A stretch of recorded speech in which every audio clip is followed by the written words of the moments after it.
Miss Marple and Murder at the Theater Performance. A warm welcome to you all from Cafe Tales. I'm Ailey, your host for tonight, and I'm so happy you're here. Tell me, where are you tuning in from, and how has your day treated you? I always enjoy hearing from you. Don't forget to subscribe so you never miss a new story. Now, let's begin the mystery. Chapter 1, Front Row, Ghost Light, and a Full House. The parish hall of St. Mary Mead wore its theatrical face on that late February evening in 1958, and Miss Jane Marple, seated in the front row with her knitting bag tucked discreetly beside her, thought it looked rather pleased with itself. The hall had been scrubbed, polished, and draped until it bore only the faintest resemblance to the drafty barn where the Women's Institute held its monthly meetings. Red curtains borrowed from the vicarage. Drawing room now hung at the makeshift stage, and someone had strung colored paper lanterns along the rafters in a manner that suggested enthusiasm rather than skill. The effect was cheerful, if somewhat precarious. Miss Marple had spent the better part of the afternoon helping to stuff the seat cushions with horsehair, a task that had left her fingers pricked and her black wool dress liberally dusted with stray fibers. She had not minded. There was something rather soothing about the repetitive work, and it had given her an excellent opportunity to observe the various members of the company as they rushed about in states of varying agitation. Beside her, Mrs. Bantry, whom everyone called Dolly, rustled a program with the satisfied air of one who has secured the best seats in the house. "I must say, Jane, Laura Westmacott has done wonders with them," she remarked, peering at the cast list. "Do you remember last year's affair? That dreadful thing about the Romans?" Young Timothy Hurst forgot every single line and simply stood there opening and closing his mouth like a fish. Miss Marple smiled gently. "I remember it very well, dear." His mother was quite overcome. "Well, Laura won't stand for that sort of nonsense," Dolly continued with satisfaction.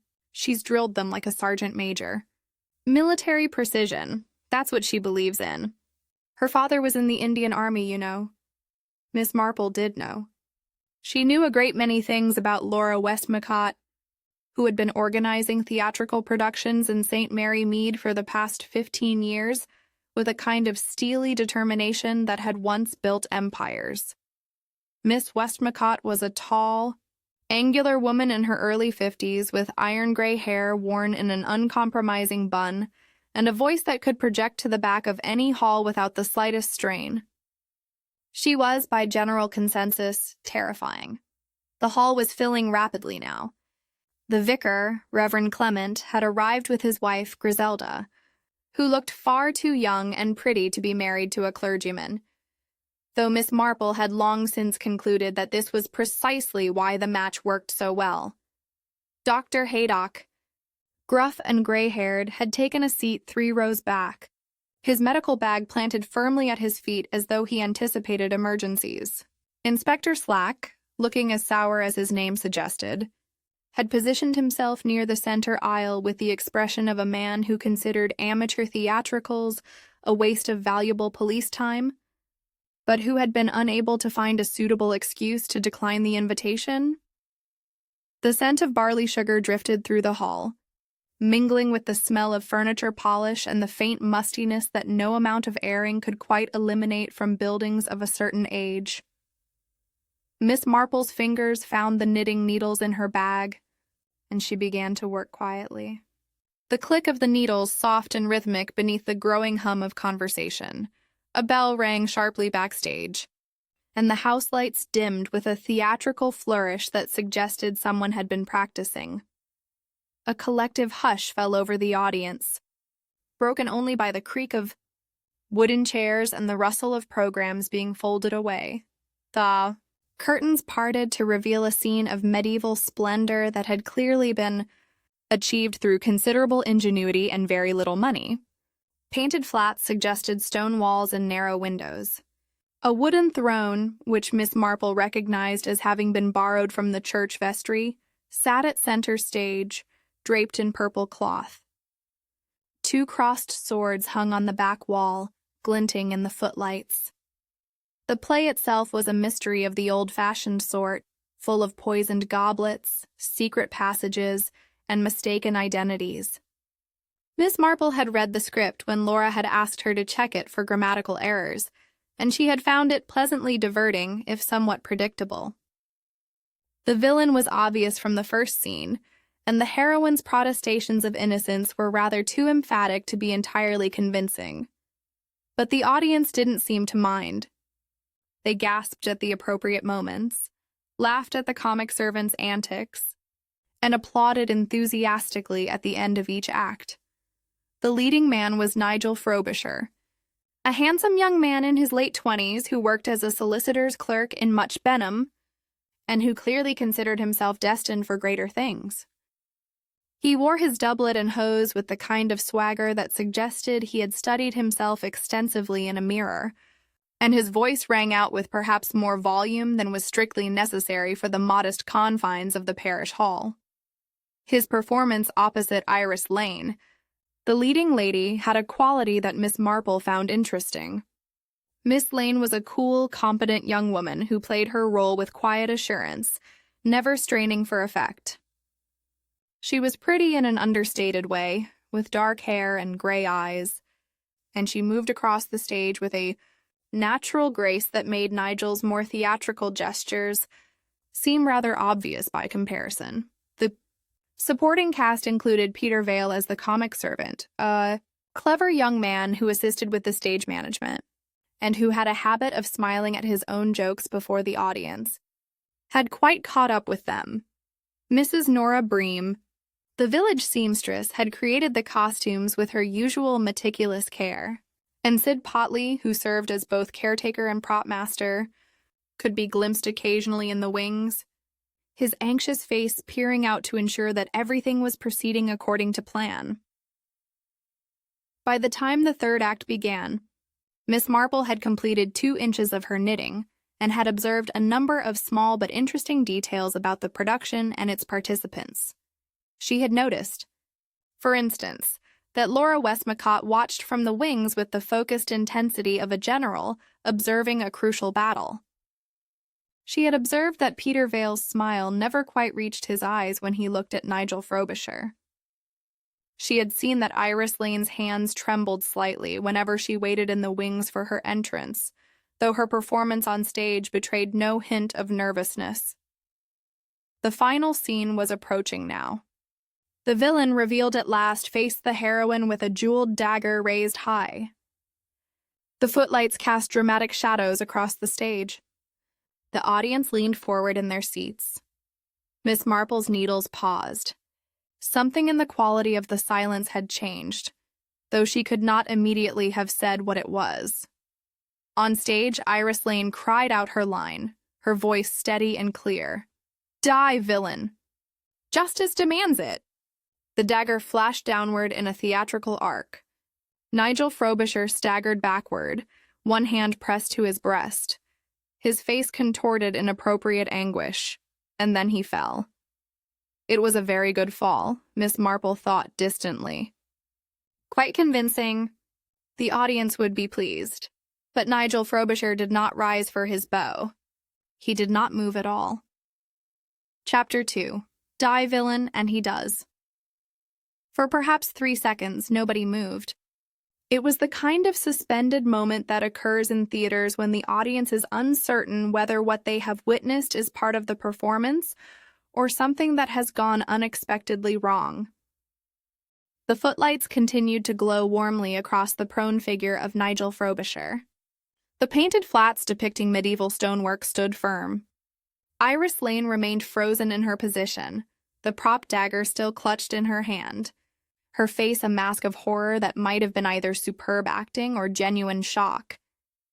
Then Dolly Bantry whispered rather too loudly, "He's milking it a bit, isn't he?"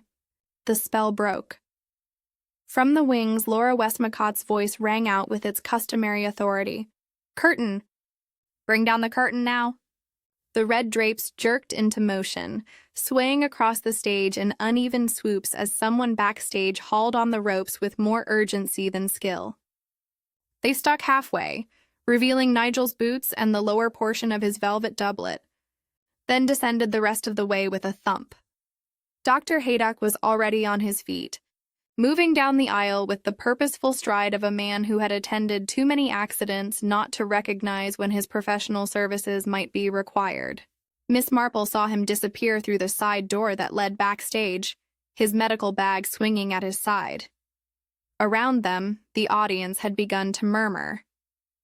The murmurs grew louder, acquiring the slightly querulous tone of people who feel they have paid good money for entertainment and are uncertain whether they are being cheated or granted an unexpected bonus.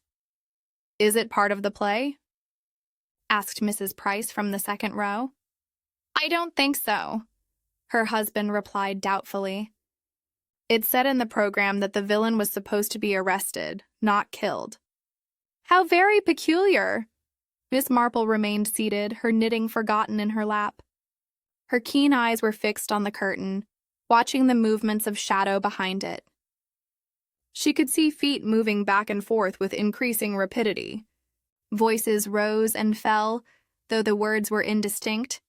Inspector Slack had also risen and was making his way toward the stage with an expression that suggested he considered this development a personal affront. The vicar followed more hesitantly, clearly torn between his pastoral duties and his natural disinclination to interfere with matters that might not require interfering with. Griselda Clement clutched her husband's arm. "Leonard, do you think something's really wrong?" "I'm sure Dr. Haydock has everything well in hand, my dear." But the vicar's face had gone rather pale, and his steps quickened. The curtain twitched, and Laura Westmacott emerged through the gap. Her face was composed, but Miss Marple, who had spent many years observing the small betrayals of human nature, noted the way her hands gripped each other and the slight rigidity in her posture. "Ladies and gentlemen," Laura announced, her voice steady despite everything, "I'm afraid there has been an accident. Mr. Frobisher has been taken ill. Dr. Haydock is attending to him now. If you would be so good as to make your way to the entrance hall. Tea and refreshments are being prepared." An accident. The word hung in the air like smoke. The audience rose with a collective rustle, voices rising in a crescendo of speculation and concern. Some moved toward the entrance hall as directed, but a considerable number lingered, craning their necks toward the stage as though hoping to catch a glimpse of whatever drama was unfolding behind the curtain. Miss Marple rose quietly and gathered her knitting bag. Dolly turned to her with wide eyes. "Jane, you don't think—" "I think, my dear, that we should wait here quietly. If Dr. Haydock requires assistance, we shall be more useful here than in the entrance hall drinking tea." They remained in their seats while the hall slowly emptied around them. Miss Marple's eyes traveled over the stage, taking in details, the way the curtain hung slightly askew, the scuff marks on the floor where feet had dragged during the performance, the faint smell of grease paint and dust that all theaters seem to acquire, regardless of how recently they had been cleaned. It was perhaps 10 minutes before Dr. Haydock reappeared.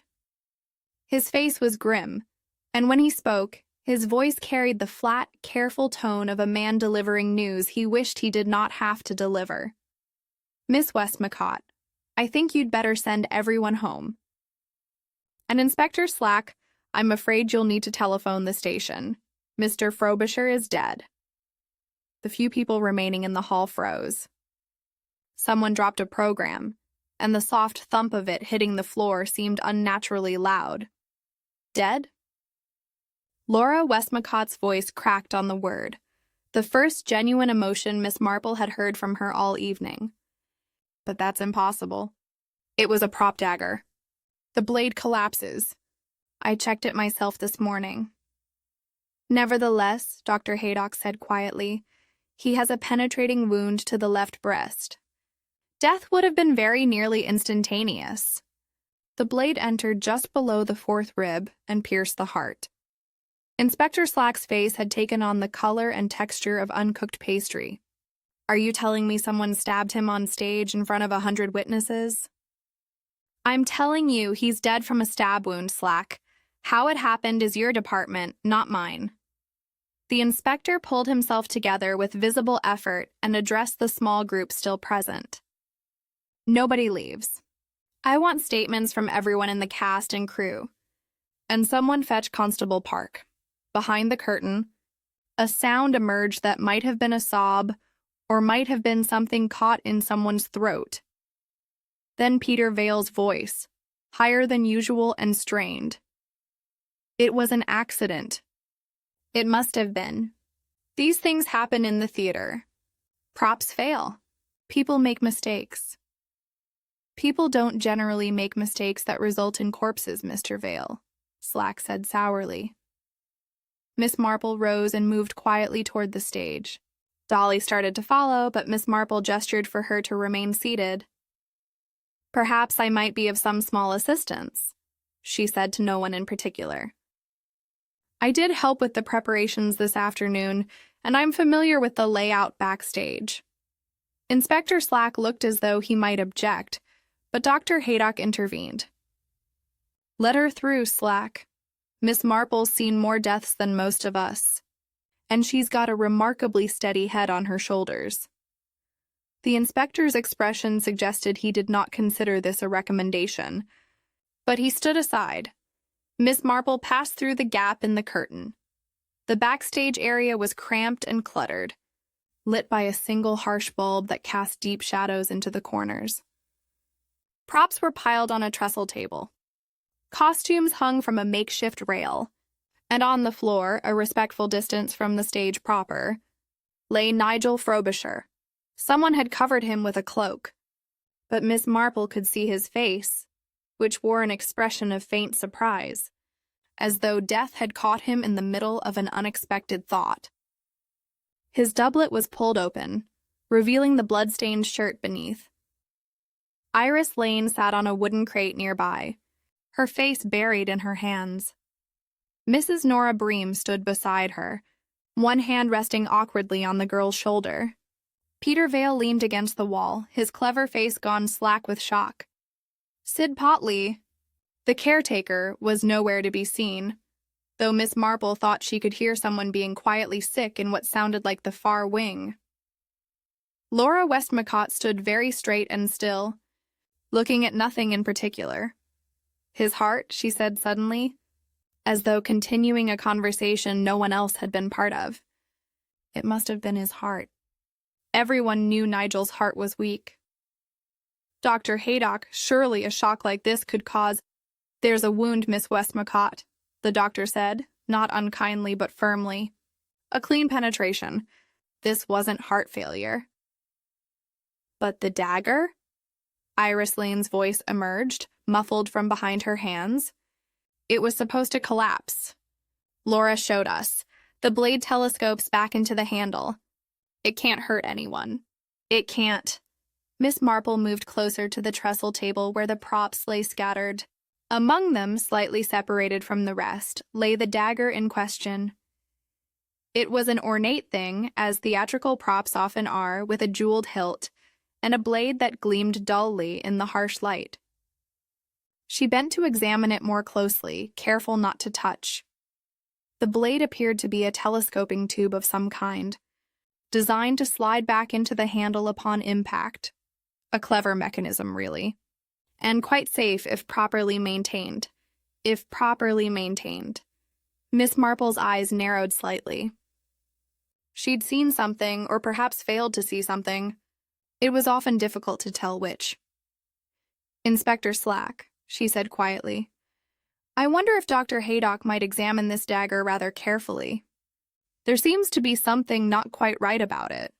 The inspector approached, his natural suspicion of Miss Marple's interference warring with his awareness that she had, on previous occasions, proven irritatingly correct. What about it? I'm not entirely certain, Miss Marple admitted, but I believe the blade should collapse when pressure is applied. Perhaps Dr. Haydock might test it? The doctor picked up the dagger gingerly, holding it by the hilt. He pressed the point against the wooden table. The blade did not collapse. It did not telescope. It remained rigid and unyielding like any ordinary knife. In the silence that followed, Miss Marple heard Sid Potley being sick again in the wings. "Good God," Dr. Haydock said softly. Inspector Slack's face had gone from pastry to brick red. "Someone," he said, biting off each word, "tampered with this thing. Someone turned a harmless prop into a murder weapon, and somebody is going to hang for it." Chapter 3. Miss Marple Notices. While Inspector Slack barked orders and Dr. Haydock made arrangements for the body to be moved, Miss Marple stood quietly to one side, her hands folded over her knitting bag, watching. It was a habit she'd cultivated over many years, this business of watching. People so often revealed themselves in the small, unguarded moments when they believed no one was paying attention. A gesture, a glance, the way someone's fingers worried at a button or smoothed an already smooth surface. Dolly. Bantry had managed to slip backstage despite the inspector's stern directive about witnesses remaining in the hall. She appeared at Miss Marple's elbow, slightly breathless. "Jane, this is perfectly dreadful. Who on earth would want to murder Nigel Frobisher? He was such a pleasant young man." Miss Marple turned this statement over in her mind and found it wanting. "Was he, dear?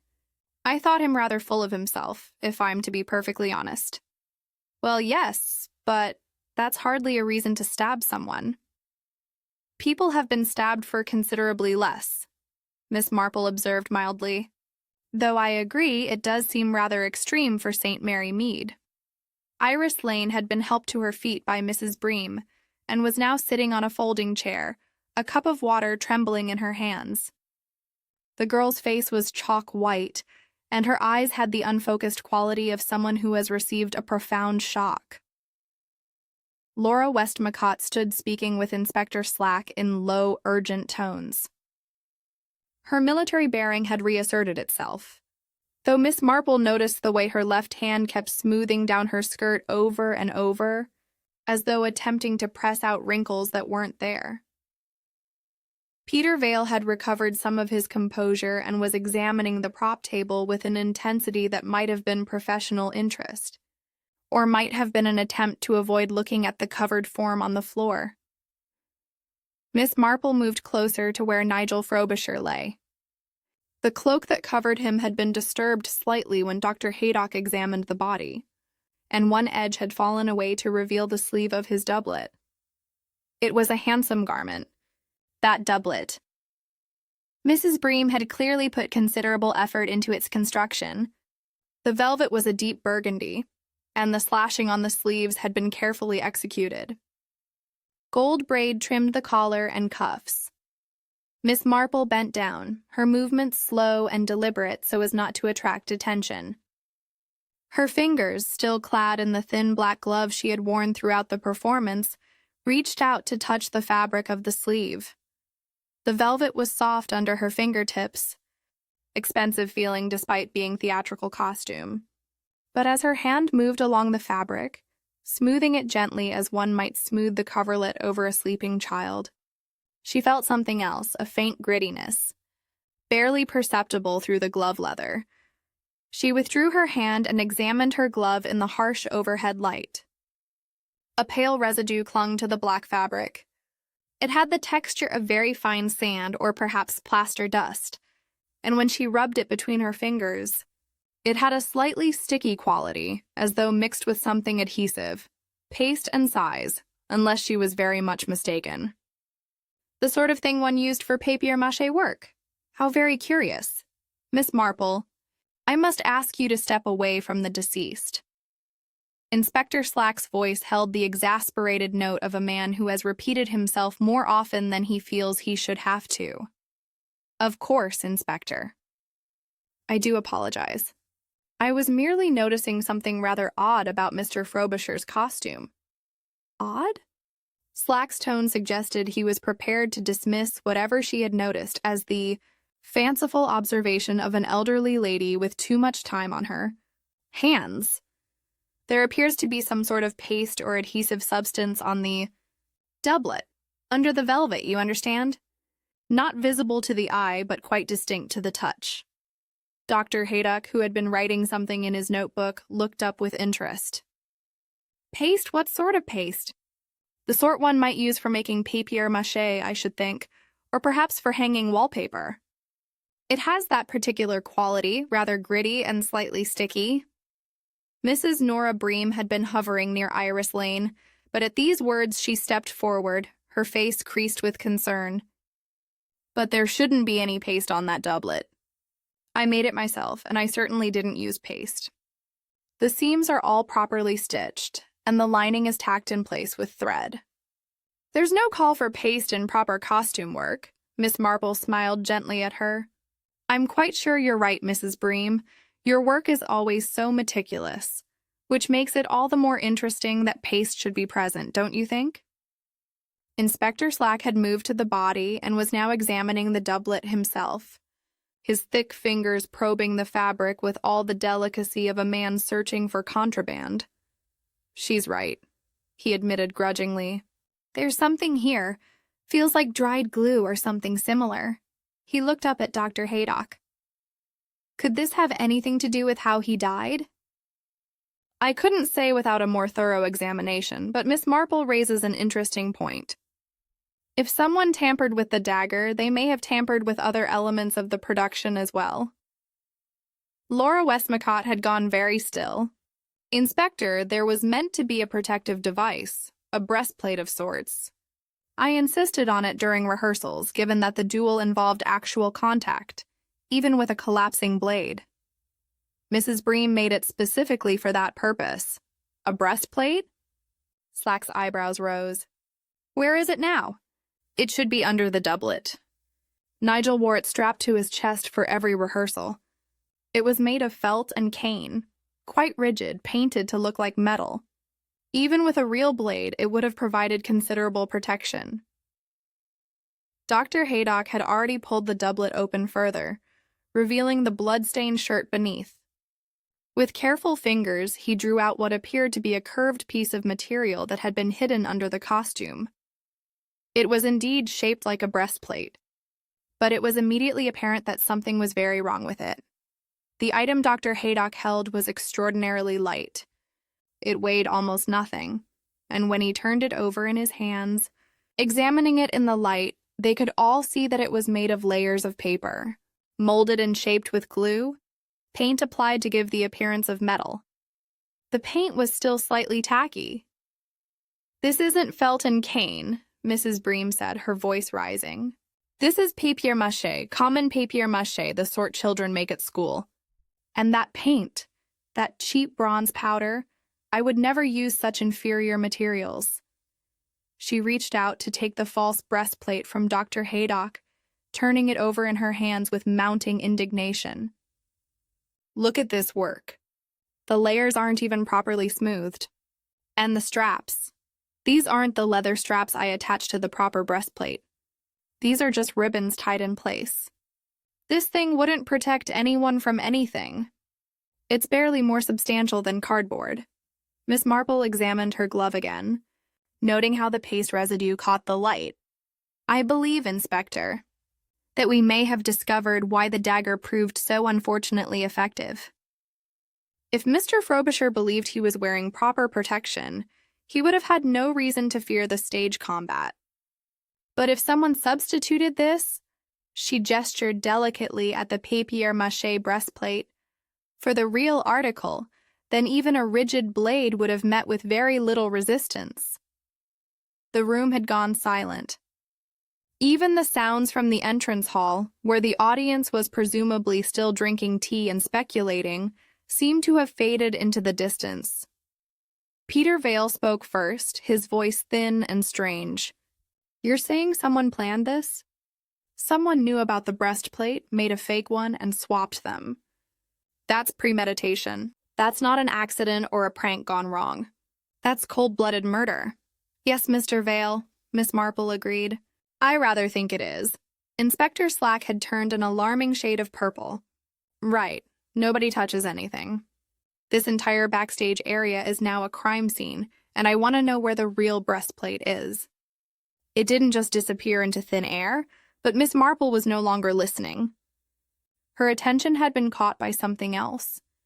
Something that glinted faintly in the shadows near the prop table. A bucket, half hidden behind the black curtain that served as masking for the wings. And in that bucket, visible even from where she stood, was paste, fresh paste, its surface only thinly skinned over, as though it had been used quite recently. Within the hour, perhaps, certainly within the evening. "Inspector Slack," she said quietly. "I believe there may be more to discover." And as they all turned to look where she indicated, Miss Marple reflected that whoever had done this thing had been both clever and methodical. They had understood exactly what was needed to turn a harmless piece of theatrical business into an instrument of, death. But they had also been perhaps just a trifle, careless about tidying up afterward. And in Miss Marple's experience, carelessness was very often the undoing of even the cleverest criminal. Chapter 4. The Dagger That Wouldn't Collapse. The prop dagger lay on a clean handkerchief that Dr. Haydock had spread upon the trestle table, positioned under the harsh overhead light like an exhibit in a museum. Inspector Slack stood over it with his arms folded, his face set in lines of grim concentration. Beside him, Dr. Haydock bent closer, a magnifying glass in one hand. Miss Marple had withdrawn to a discreet distance, though her eyes remained fixed on the weapon with unblinking attention.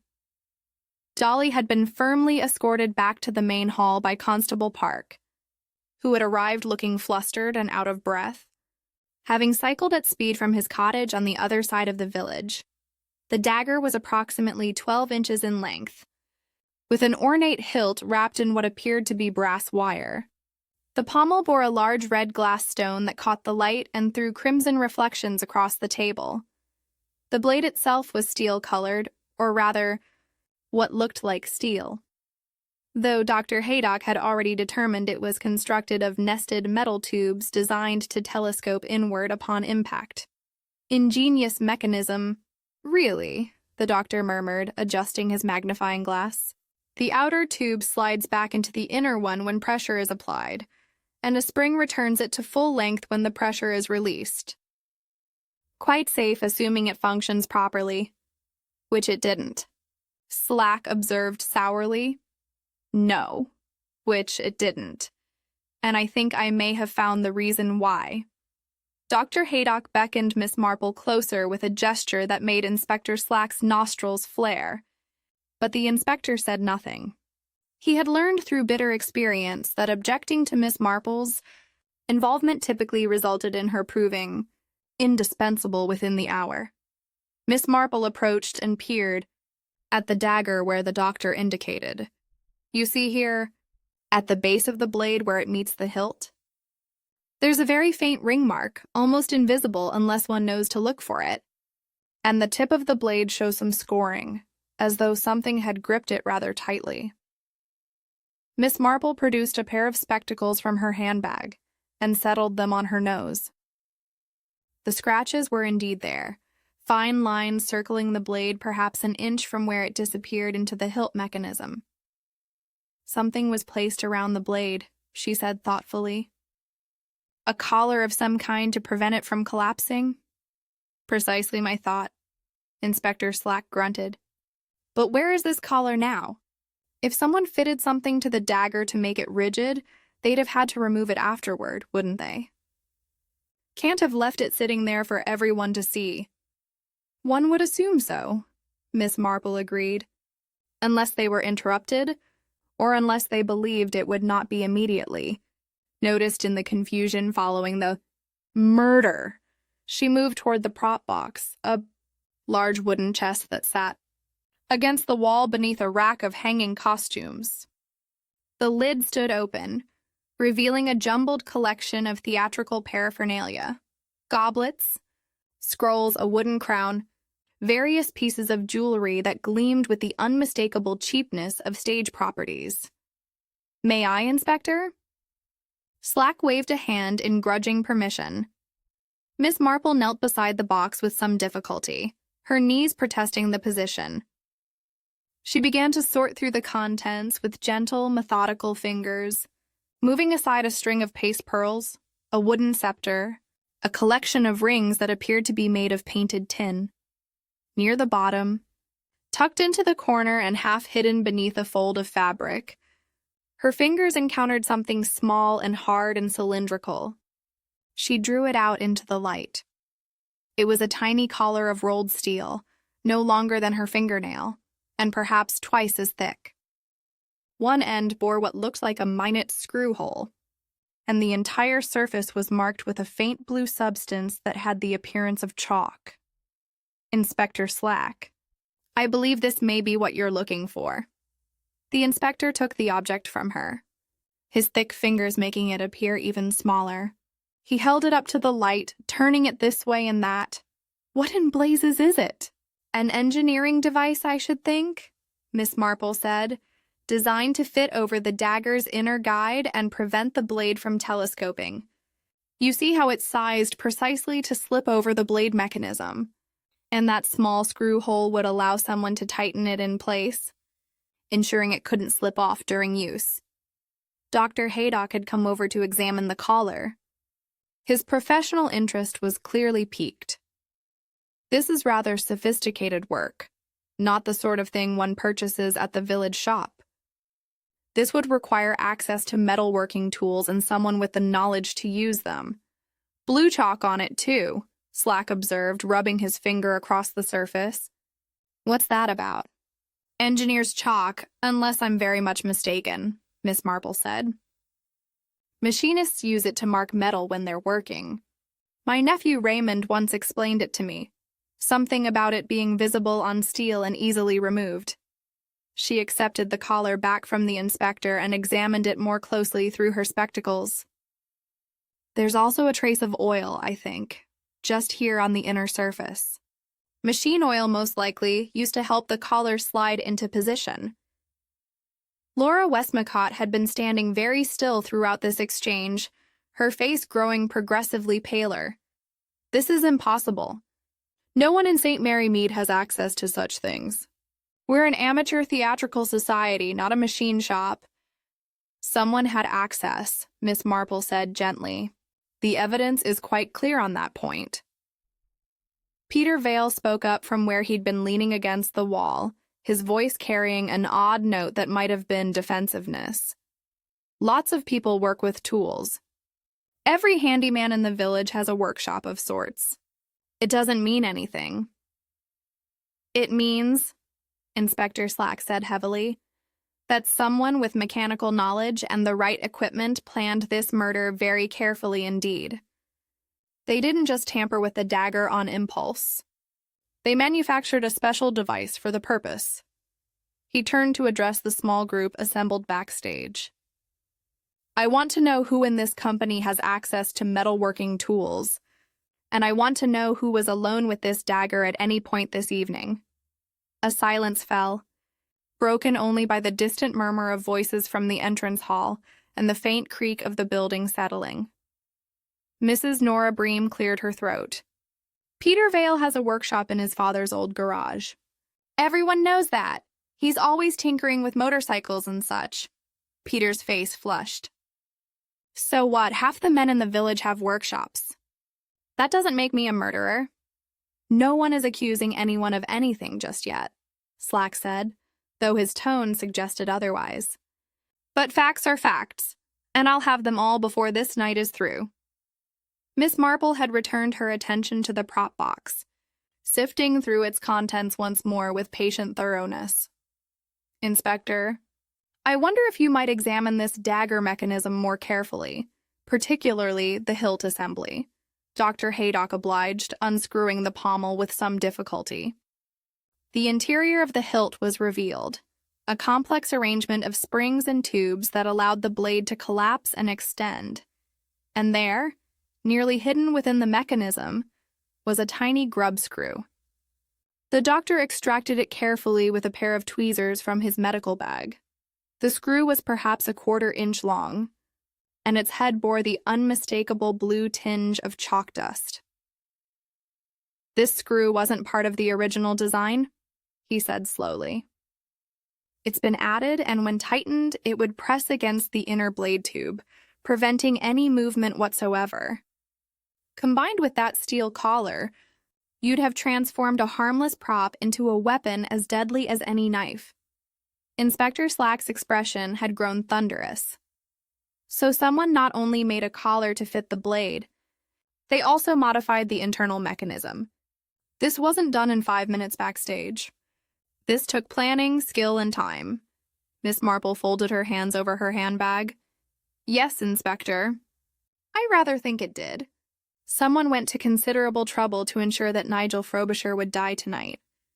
The question we must answer is why. And in the silence that followed, she thought she heard, from somewhere in the wings, a sound that might have been a sob, or might have been merely the wind through an ill-fitting door. Chapter 5. A Breastplate That Weighs Nothing. Mrs. Nora Bream sat very upright on the folding chair that Constable Park had provided, her hands clasped tightly in her lap and her face rigid with professional pride. I made that breastplate with my own hands. Inspector felt backed with cane ribbing, precisely as one would construct a proper theatrical armor piece. It was strong enough to turn aside any accidental blow and light enough that Mr. Frobisher could wear it comfortably under his doublet for the entire performance.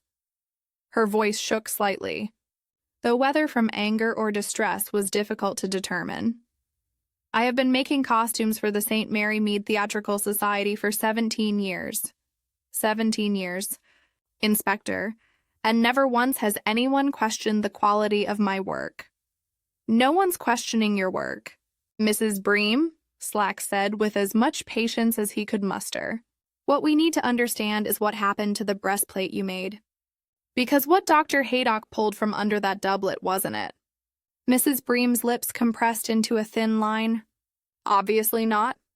That thing was an abomination. Cheap paper and cheaper paint. The sort of work a child might produce for a school pageant. And a careless child at that. Miss Marple, who'd been standing quietly near the prop table, spoke gently. Mrs. Bream, when did you last see the proper breastplate, the one you made? The seamstress considered this, her brow furrowing. Thursday evening at our final dress rehearsal. Mr. Frobisher wore it throughout, and afterward I helped him remove it and placed it in the prop cupboard myself. I remember distinctly because I wanted to check the leather straps for wear, and the straps were secure. Perfectly secure. Good leather, properly stitched. They would have lasted through a dozen performances. The prop cupboard, Inspector Slack interjected. Where is it? And who has access? Sid Potley, who had been summoned from wherever he'd retreated to be sick, stepped forward reluctantly. He was a small, anxious man in his late 50s with thinning hair and the perpetually worried expression of someone who expects disaster at any moment. Tonight's events had clearly confirmed his worst expectations. Behind the stage, sir, built into the wall-like. Got a good strong lock on it because of the valuables, you understand? Silver goblets and such. Not real silver, surely, Miss Marple murmured. No, miss, but they look real, and that's what matters. Can't have things walking off. And who holds the keys to this cupboard? Sid reached into his pocket and produced a heavy ring from which dangled several keys of varying sizes and ages. I do, sir. I'm the caretaker, you see, responsible for all the keys to the hall. Inspector Slack held out his hand, and Sid reluctantly surrendered the ring. The inspector examined it under the light, counting the keys. 6 keys total. Which one's for the prop cupboard? The brass one, sir, the one with the square head. But there were 2 brass keys with square heads on the ring, virtually identical in appearance. 2 keys? Slack's voice had acquired an edge. Why 2 keys for the same lock? Sid Potley's face, already pale, went a shade paler. Well, sir, that's the thing. There shouldn't be 2. There was only ever 1, you see. But then Mr. Vale, he borrowed my keys a few weeks back, said something about needing to fix the safety latch on the trapdoor, and when he returned them, There were 2 brass keys instead of 1. A heavy silence descended upon the backstage area. Peter Vale pushed himself away from the wall, his hands raised in a defensive gesture. Now wait just a moment. Yes, I borrowed Sid's keys. Yes, I had a copy made of the prop cupboard key, but that was perfectly innocent. Laura suggested it herself, didn't you, Laura? She said it would be useful to have a spare in case of emergencies. All eyes turned to Laura Westmacott, who stood with her customary military bearing, though Miss Marple noticed the slight tremor in her hands. I may have mentioned that a spare key would be prudent. The prop cupboard contains valuable items, and if Sid were unavailable for any reason, it would be unfortunate to have no access. And where did you have this copy made, Mr. Vale? Inspector Slack asked. Hunter and Ames, the ironmongery shop in Much Benham. They cut keys while you wait. Perfectly ordinary transaction. When was this? Peter hesitated, his confident facade slipping slightly. 3 weeks ago, perhaps. I'm not entirely certain of the exact date. Miss Marple spoke up, her voice mild but carrying clearly in the confined space. Hunter and Ames keep very careful records. Mr. Hunter is rather particular about such things. I'm sure he would be able to tell you precisely when the key was cut and who requested it. Peter's jaw tightened. I've already told you it was me. What does it matter? It matters, Slack said heavily, because someone used a key to that prop cupboard to remove Mrs. Bream's properly made breastplate and replace it with a fake. And if there are 2 keys in circulation, we need to know where both of them were this evening. He turned back to Sid Potley. Your keys were with you at all times? Yes, sir. Well, mostly, sir. I mean, I had them on me except when I put them down for a moment when I was making the tea for the interval. Put them down where? On the table in the wings, sir. Just for a few minutes, you understand? Had to carry the tea. Couldn't manage it with all that jangling. Inspector Slack closed his eyes briefly, as though praying for patience. So for several minutes, your keys were unattended and accessible to anyone backstage. Yes, sir. I suppose they were. Miss Marple had moved to the prop cupboard, a sturdy wooden cabinet built into the wall and painted the same institutional green as the rest of the backstage area. The door stood ajar, its lock showing no signs of damage. Mrs. Bream, you said you placed the breastplate in this cupboard after the dress rehearsal. Was it locked afterward? I handed it to Sid and he locked it himself. I saw him do it. And when was the cupboard opened again? Sid wrung his hands. This afternoon, miss, round about 4 o'clock. Miss Westmacott wanted to check that all the props were in order before the performance. And was the breastplate there then? A pause, heavy with significance.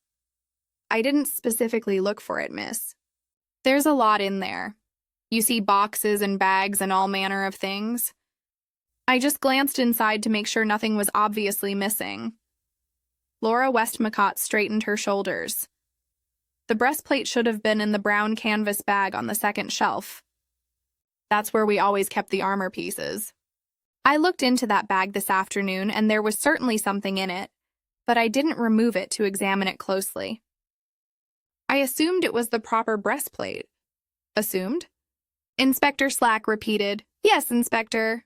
I assumed. One does not expect murder weapons in one's prop cupboard. Miss Marple bent to examine something on the floor of the cupboard, then straightened with a small grunt of effort. Inspector, there are paper scraps here, very small ones, in the corner where they might easily be overlooked. They appear to be offcuts from the papier-mâché work. She held out her palm, upon which rested several tiny curls of paper, each dusted with the same gilt bronze powder they had observed on the false breastplate. Someone made the fake breastplate here, Dr. Haydock said slowly, in this very building. They didn't bring it from elsewhere already constructed. Which means, Miss Marple added, that we should be able to find where they made it. Papier-mâché require water, paste, and a space to work, not the sort of thing one could accomplish in a coat pocket. Inspector Slack's expression, suggested he had reached the limit of his patience with theatrical mysteries and their complications, right? We'll search this entire building top to bottom.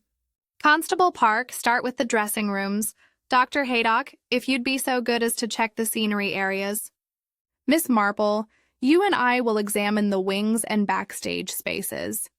He paused, then added with obvious reluctance, since you seem to have an eye for this sort of detail. Miss Marple smiled gently. Thank you, Inspector. I shall do my best to be useful. And as they began their search, she reflected that whoever had committed this murder had been both remarkably clever and remarkably bold. To construct a fake breastplate within the very building where the murder would take place suggested either supreme confidence or desperate haste. Inspector Slack stood in the center of the dock, surrounded by evidence of careful planning and deliberate murder. Someone knew exactly what they were doing. They had time. They had tools. They had access. And they went to considerable trouble to ensure that Nigel Frobisher would die. Yes, Miss Marple agreed quietly. But the question remains, who had both the means and the motive? And I think, Inspector, that we are beginning to narrow down the possibilities. Chapter 7. A Call Sheet with a Gap. The call sheet hung on a nail backstage, slightly askew and curling at the edges where someone had pinned it too hastily. It was written in Laura Westmacott's distinctive hand, each letter formed with the precision of someone who had learned penmanship at a time when such things mattered. Miss Marple studied it with the same attention she might have given to a particularly complex knitting pattern. Call sheet, Friday, 28th February 1958, the header read. Below, in neat columns, were listed the arrival times and responsibilities for each member of the company. Every cast arrival for makeup and costume. 5:30, props check. Peter Vale, 6:00, full company on stage for vocal warm-up. 6:15, final lighting adjustments. 6:30 to 6:40, notes session, stage combat review. 6:45, places for Act 1. 7 hours. Curtain up. Miss Marple's finger traced down to the entry for 6:30. Inspector Slack, would you come here a moment? The inspector approached, wiping his forehead with a handkerchief. The evening's exertions were beginning to tell on him, and his collar had wilted considerably. What is it now, Miss Marple? The call sheet indicates a notes session from 6:30 until 20 minutes to 7. That's rather an unusual time for notes, isn't it? So close to curtain. Laura Westmacott, who had been conferring with Constable Park, turned sharply. I called that session specifically to review the stage combat. The duel is the climax of the entire production, and I wanted to ensure it would be executed flawlessly. We went through the movements one final time. Who attended this notes session? Iris and myself, primarily. The duel involves only the 2 principal actors, so there was no need for the full cast. Miss Marple looked up from the call sheet. And where was everyone else during this time? A pause during which several glances were exchanged. Peter Vale cleared his throat. I was checking the trapdoor mechanism. Laura had mentioned earlier that it felt slightly loose and I didn't want it giving way during the performance. Where is this trapdoor? Stage left, under the throne platform. It's not used in this production, but it needs to be secure regardless.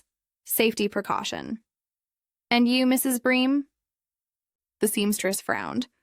I was in the dressing room area making final adjustments to costumes. Miss Lane's hem had come loose during dress rehearsal, and I wanted to ensure it was properly tacked. Mr. Potley? Sid twisted his hands together nervously. Miss Westmacott asked me to prepare tea for the interval. Said the tea takes time to heat proper, and she wanted it ready the moment the first act ended. So I was in the scullery filling the urn and getting the cups ready. Inspector Slack pulled out his notebook.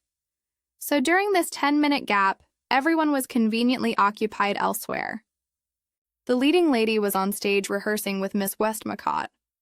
The stage manager was under the stage, the costumier was in the dressing room, and the caretaker was in the scullery. Convenient is certainly one word for it, Miss Marple murmured. She turned to Iris Lane, who had been sitting silently throughout, her face still pale and drawn. Miss Lane, during this note session, were you aware of what was happening elsewhere in the building? The young woman shook her head. No, Laura and I were focused entirely on the duel choreography. She was very particular about the angle of the thrust, the position of my hand on the dagger, where I should aim. Her voice caught. She wanted everything perfect. And where was Mr. Frobisher during this rehearsal? In his dressing room, I believe. Laura said he needn't attend, as we were only reviewing Iris's movements, not his. She said we'd fill him in afterward. Laura Westmacott's face had taken on the rigid quality of someone maintaining composure through sheer force of will. There is nothing sinister about arranging a notes session, Miss Marple. It's standard theatrical practice to review crucial scenes before a performance. Of course not, Miss Marple agreed pleasantly, though it does seem fortuitous that everyone was occupied at precisely the time when the dagger and breastplate would have been most accessible. Dr. Haydock, who had been examining his notes from earlier observations, looked up with sudden interest. The breastplate would have been in the prop cupboard at that point, wouldn't it? And if everyone was elsewhere, someone could have accessed it without being observed. If they had a key, Inspector Slack added heavily, which brings us back to Vale and his copied key. Peter's jaw tightened. I've already explained about the key, and I was under the stage during that time checking the trap mechanism. Ask anyone. But there's no one to ask, Miss Marple pointed out gently. That's rather the difficulty. You were under the stage alone. Mrs. Bream was in the dressing room alone. Mr. Potley was in the scullery alone, each person occupied but unobserved. She returned her attention to the call sheet, her eyes moving across the neat handwriting. Tell me, Miss Westmacott, who decided on this particular schedule? Who determined that there should be a notes session at precisely that time? I did, naturally. As director, the call sheet is my responsibility. And when did you post this version? It looks rather fresh, not dog-eared like something that's been handled all week. Laura's hand moved unconsciously to smooth her skirt. I posted it this afternoon. There were last-minute adjustments to the timing. What sort of adjustments? The notes session wasn't on the original schedule. I added it this morning when I realized we needed additional rehearsal for the stage combat. Miss Marple nodded slowly, as though confirming something to herself. How very thorough of you. And everyone knew about this change? I telephoned each cast member this afternoon to inform them. I don't believe in surprises on performance night. The small backstage area had grown very quiet. Even the sounds from the entrance hall, where the audience, presumably still waited for news, seemed to have faded into distant murmurs. Inspector? Slack rubbed his chin thoughtfully. So what you're telling me is that the window of opportunity for tampering with the dagger and breastplate was created deliberately. Someone arranged for everyone to be occupied elsewhere at precisely the right moment. I'm not telling you anything of the sort, Laura said sharply. I arranged a perfectly ordinary rehearsal session. If someone took advantage of that to commit murder, that's hardly my fault. But Miss Marple had noticed something else on the call sheet. At the bottom, in smaller writing, was a note she had almost overlooked. Stage door to remain unlocked for air circulation, 6 to 7. Mr. Potley, is it customary to leave the stage door unlocked during a performance? Sid looked uncomfortable. Not customary, no, miss. But Miss Westmacott said it was stuffy backstage and asked me to leave it ajar for ventilation.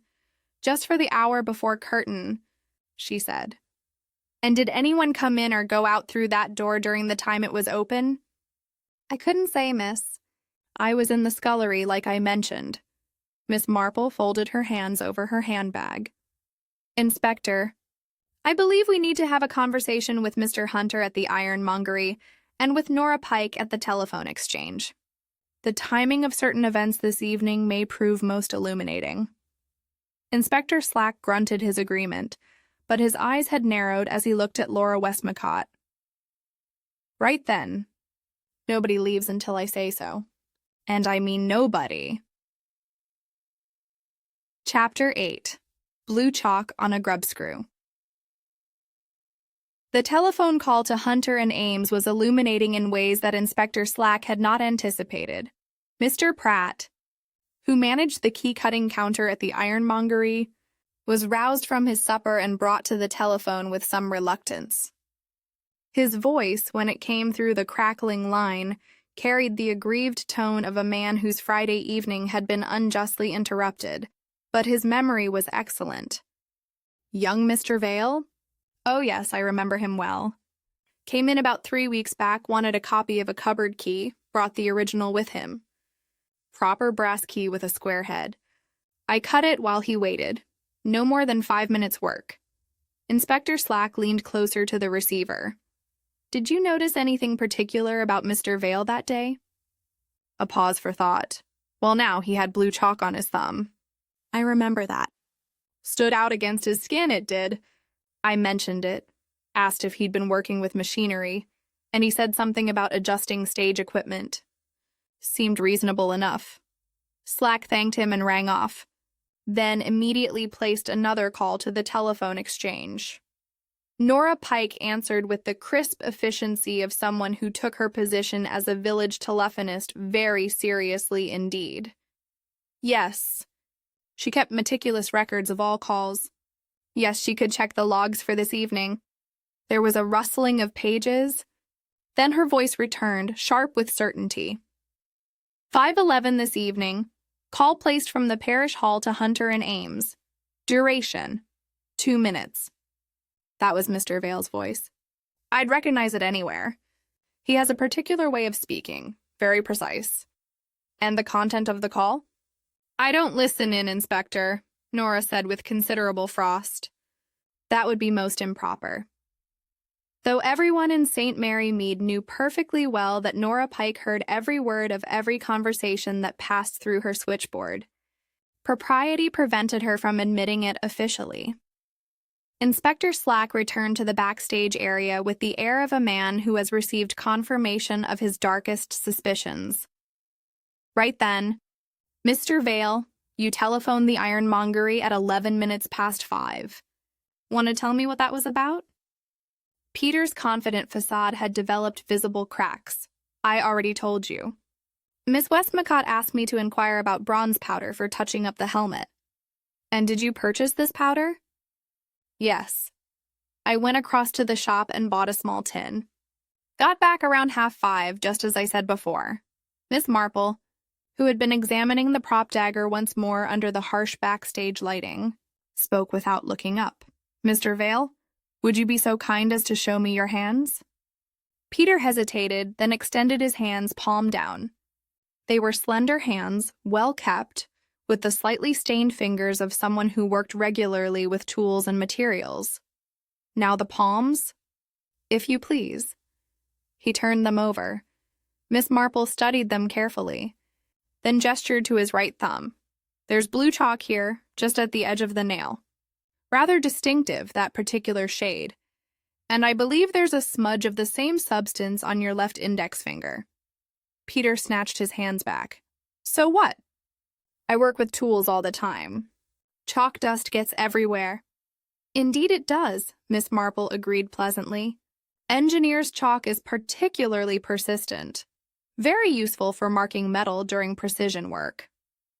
She turned to Inspector Slack. The grub screw we found in the dagger mechanism. Inspector, would you examine it again, please?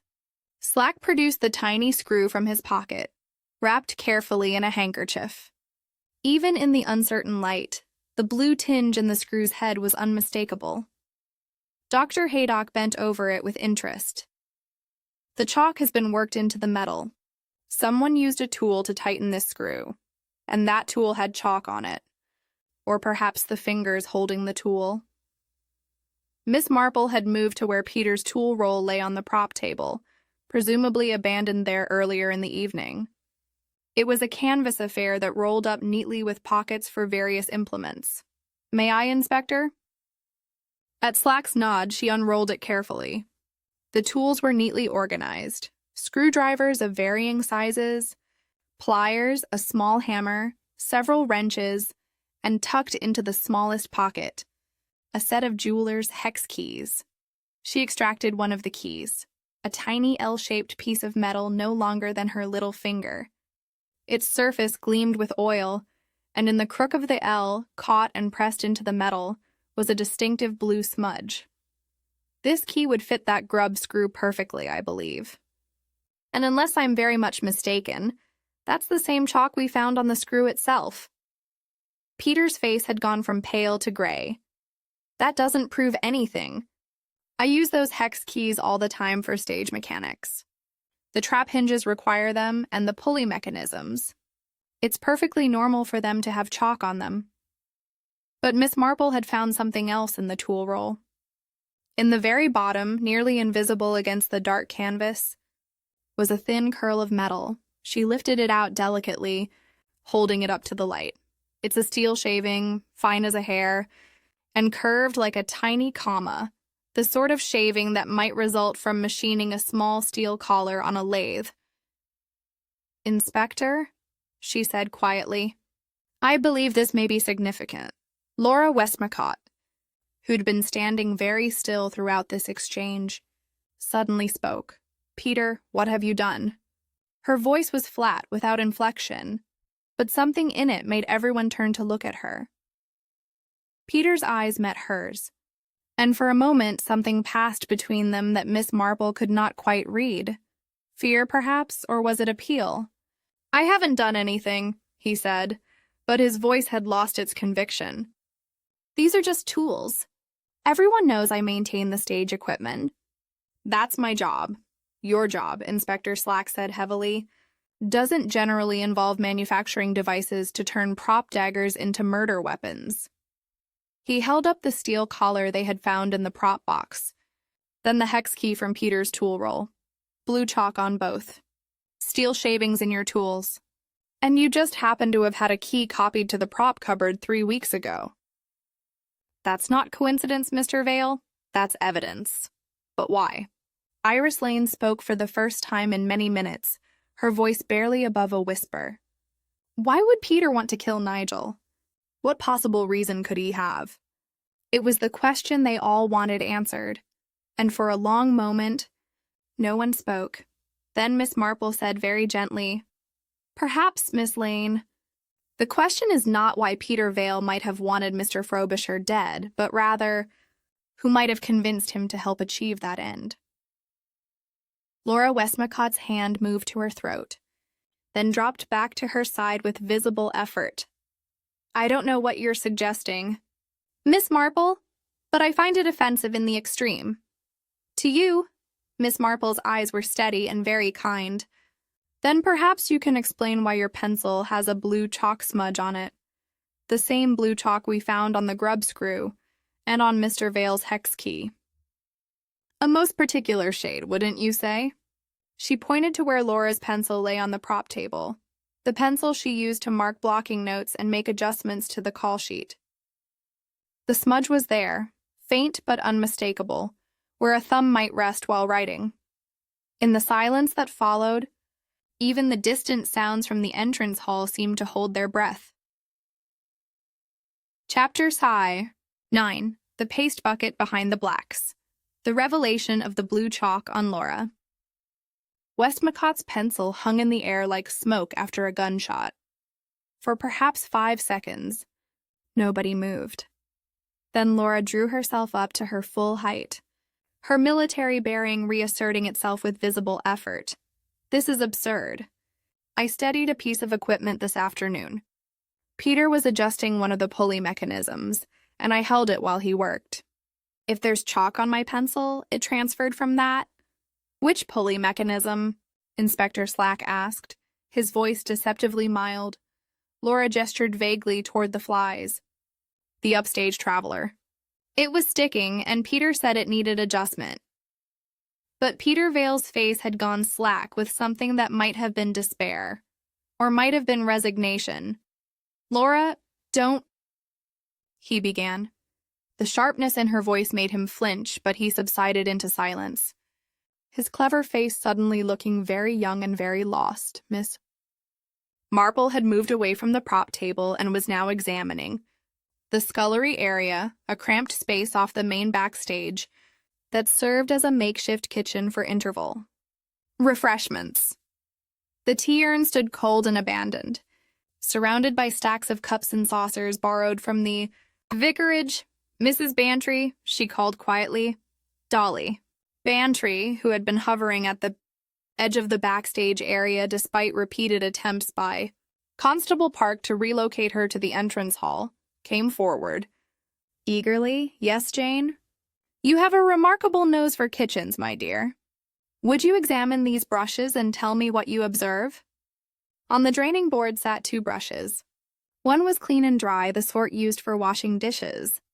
The other was damp and bore traces of something pale and sticky on its bristles. Dolly picked up the sticky brush and examined it with the practiced eye of someone who had managed a large household for many years.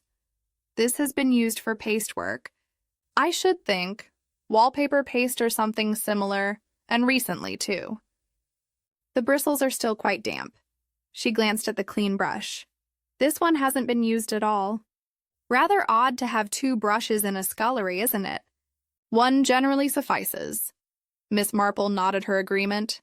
"Unless one brush was brought here specifically for paste work, and the clean one was already in place for washing up. I think we'll find that the sticky brush came from elsewhere." She moved back toward the scenery dock, her steps slow but purposeful. The black masking curtains still hung as they had before, heavy with dust and theatrical history. Behind them, the paste bucket waited in silent testimony. "Inspector Slack, would you bring Mrs. Bream here, please? I believe she may be able to identify something." When the seamstress arrived, Miss Marple pointed to the bucket. "Mrs. Bream, you're familiar with adhesives and materials. What would you say about this paste?" Mrs. Bream bent to examine it, her professional interest overcoming her distress at the evening's events. "Common wallpaper paste, mixed rather thick, more suitable for papier-mâché work than for actual wallpaper. And there's something else mixed in, I think. Feels almost like sizing." "Sizing?" Inspector Slack frowned. "A glue made from animal products, used to stiffen fabric or prepare surfaces for painting. It makes the paste dry, harder, and more rigid. Clever, really, if one wanted to create something that would hold its shape but remain lightweight." She straightened, brushing her hands together with an expression of distaste. "This is quality work, despite the cheap materials. Whoever made that false breastplate knew what they were doing. The proportions are correct, and the technique is sound, not amateur work at all." Miss Marple had been examining the floor behind the curtains. In the dust and sawdust that covered the boards, there were footprints, not clear enough to identify specific shoes, but distinct enough to show that someone had stood in this spot for some time, moving back and forth between the bucket and the crate where the paper strips lay. "Dr. Haydock, would you examine these footprints? I think you may find the measurements interesting." The doctor knelt with some difficulty and studied the impressions. "Small feet, relatively small at any rate, size 7 or 8, I should estimate.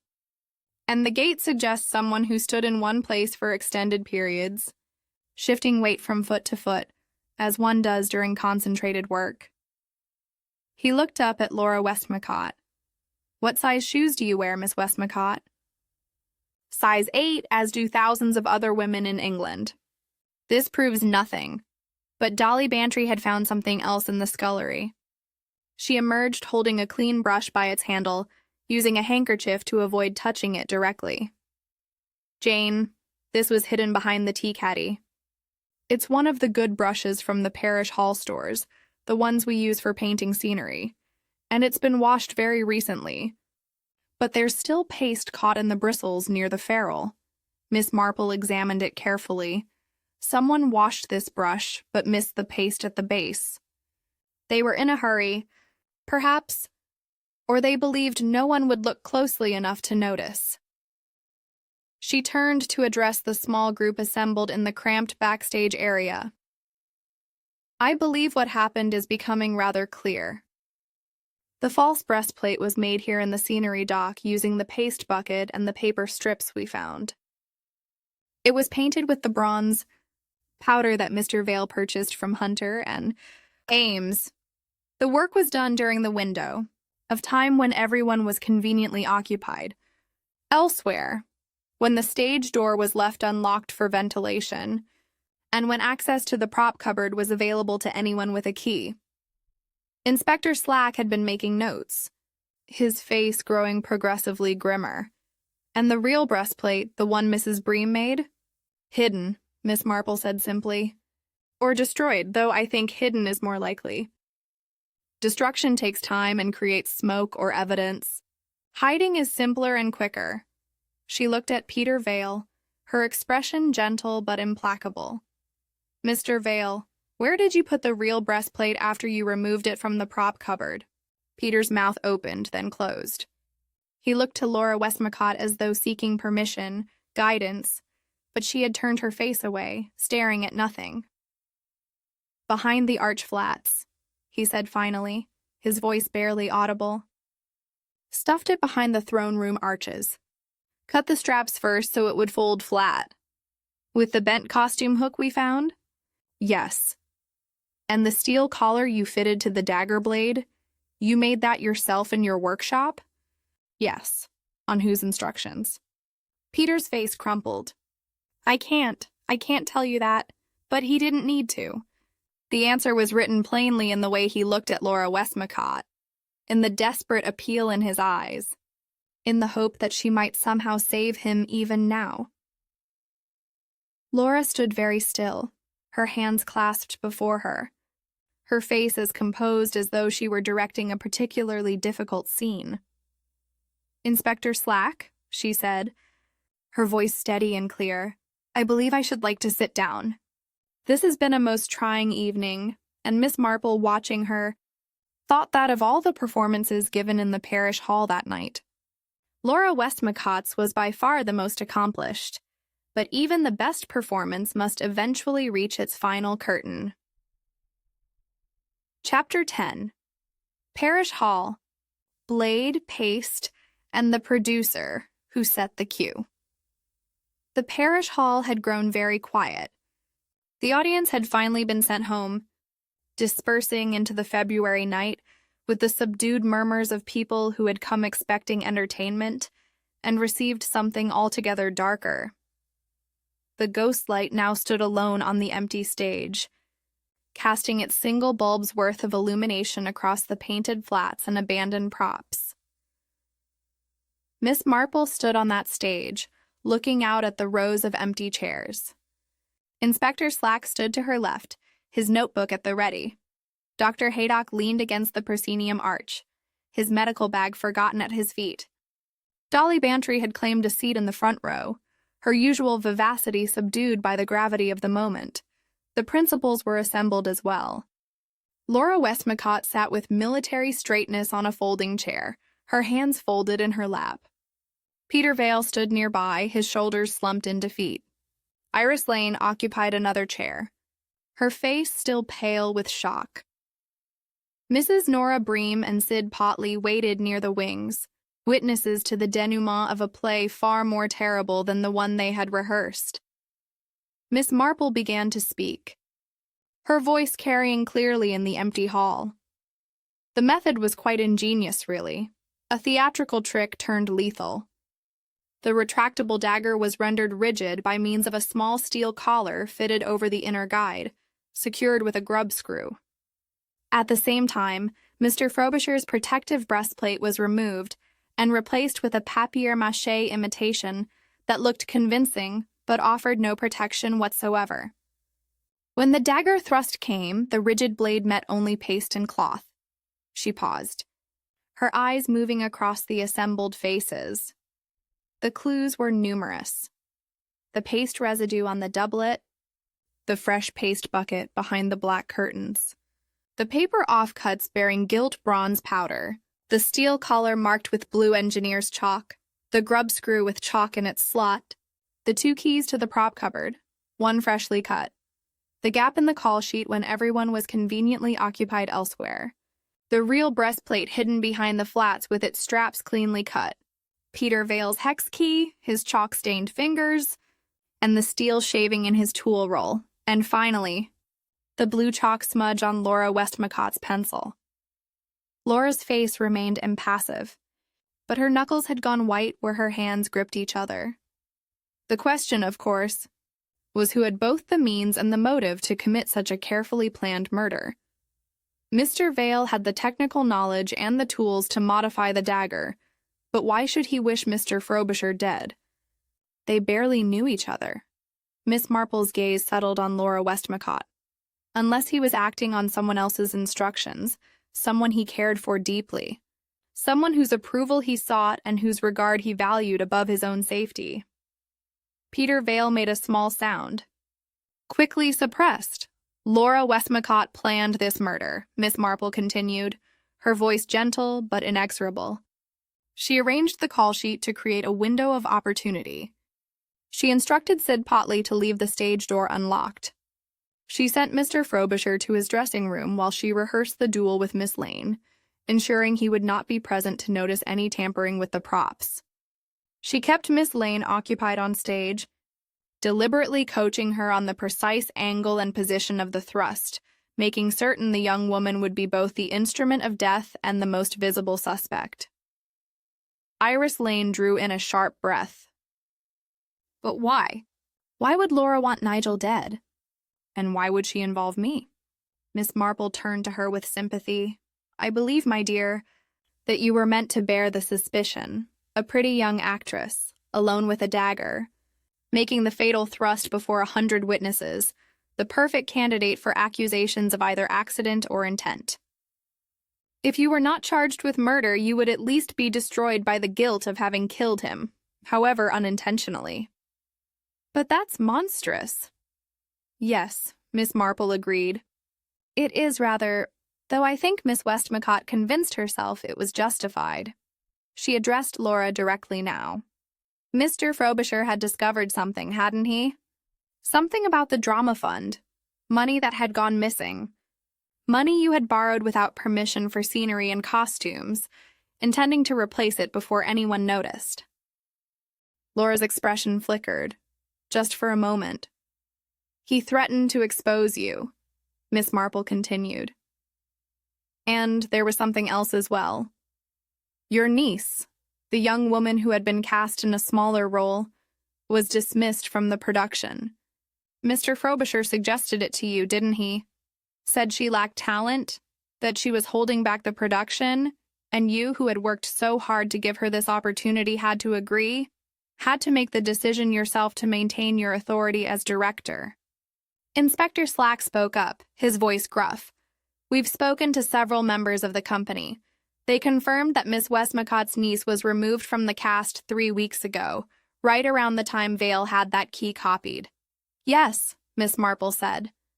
That's when the planning began in earnest. The key was copied. The steel collar was manufactured. The method was perfected. And all the while, Laura Westmacott convinced young Peter Vale that what they were doing was justified. Perhaps she framed it as a theatrical trick that would merely frighten Mr. Frobisher. Perhaps she led him to believe it would be stopped before the final moment, but she knew exactly what would happen when that dagger struck home. Peter Vale's voice emerged, thick with unshed tears. She said it would just scare him, said we'd swap things back before the performance, make him think the breastplate had failed during rehearsal, give him a fright for being so cruel to her niece. I never meant for anyone to die. I swear I never meant it. But you made the collar, Doctor, Haydock said quietly.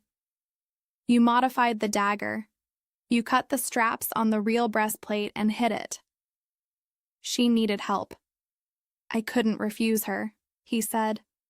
His voice broke. I thought she cared about me. Laura Westmacott rose to her feet with slow dignity. This is all supposition, Miss Marple. Clever stories built on circumstantial evidence.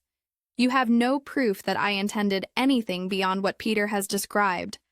A theatrical prank that went tragically wrong, don't we?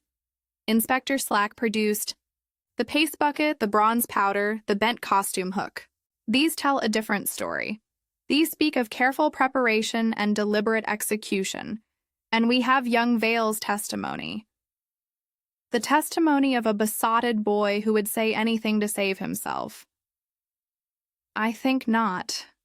Miss Marple shook her head gently. You made one critical error, Miss Westmacott.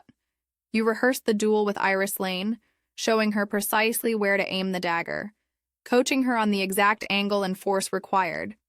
You told her it was to ensure safety, to make certain the thrust appeared convincing while actually being harmless. But what you were really doing was ensuring the blade would strike true. You directed her to commit murder while making her believe she was preventing it. Iris Lane stood abruptly, her face stricken. The angle. You made me adjust the angle 3 times. You said the original position was too high, that it would look unconvincing. You moved my hand lower, directly over his heart. Laura's composure finally cracked. He deserved it. He was cruel and vain and small-minded. He destroyed my niece's confidence.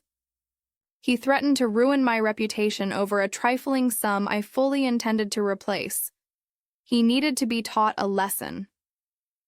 A lesson, Miss Marple said softly. But death is rather a permanent lesson, wouldn't you say? Inspector Slack stepped forward, his handcuffs ready. Laura Westmacott, Peter Vale, I'm arresting you both for the murder of Nigel Frobisher. As they were led away, Laura with her head high, Peter weeping quietly, Miss Marple turned to find Dolly Bantry beside her. So bright and civilized, Dolly murmured, looking at the ghost light. And then such nastiness. Miss Marple gathered her knitting bag. Theater people, my dear. Tidy everything except their motives. Those are always a little improvised. They walked together toward the entrance, leaving the empty stage behind them. The ghost light burned on, as it always did, keeping watch over the parish hall until morning came and ordinary life resumed. But Miss Marple knew that for some, for Iris Lane, for Peter Vale, for the memory of Nigel Frobisher, nothing would ever be quite ordinary again. Such was the price of murder, even when dressed in velvet and performed under the footlights. The curtain had fallen on the last act, and there would be no encore.